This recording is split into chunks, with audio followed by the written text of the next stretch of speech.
अस्सलाम वालेकुम my home chefs, this is Farah. Welcome back to my channel. शुरू करने से पहले अगर आप मेरे चैनल पे नए हैं तो मेरे चैनल को सब्सक्राइब करना, वीडियो को लाइक करना और फैमिली फ्रेंड के साथ मेरे चैनल को शेयर करना नहीं भूलिएगा और साथ ही साथ बेल आइकन को भी क्लिक करना ना भूलें। हम आज मैं सिखाऊंगी आप लोगों के 2 तरह के शरबत बनाना। रिफ्रेशिंग रूह अफ़ज़ा शरबत बनाएंगे। पहले लेंगे 2 गिलास दूध, उसके अंदर डालेंगे 4 tablespoon caster sugar, half teaspoon cardamom powder, 1 tablespoon rose water, 2 tablespoon Rooh Afza. तमाम चीज़ों को अच्छी तरह से मिक्स करेंगे। पिस्ता और बादाम चॉप 2 टेबल स्पून। मिक्स करने के बाद अब बर्फ़ डालकर पोर करेंगे। ऊपर से पिस्ता और बादाम से गार्निशिंग करेंगे।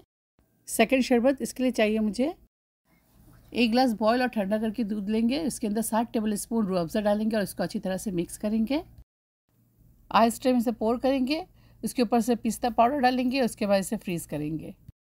पिस्ता और बादाम को आप रात भर भिगो दें और सुबह पील कर लें, इसको अच्छी तरह से बारीक चॉप कर लें।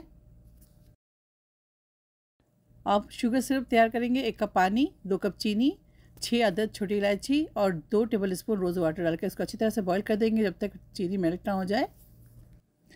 इलायचियों को छान कर निकाल लें और इसको ठंडा होने के लिए एक साइड में रख दें।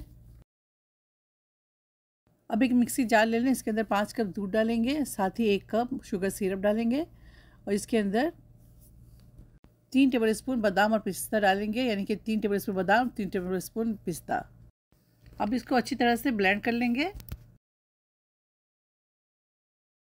अब ग्लास के अंदर दूध पोर करेंगे, frozen Rooh Afza ice cubes डालेंगे और पिस्ता और बादाम के साथ गार्निश करेंगे।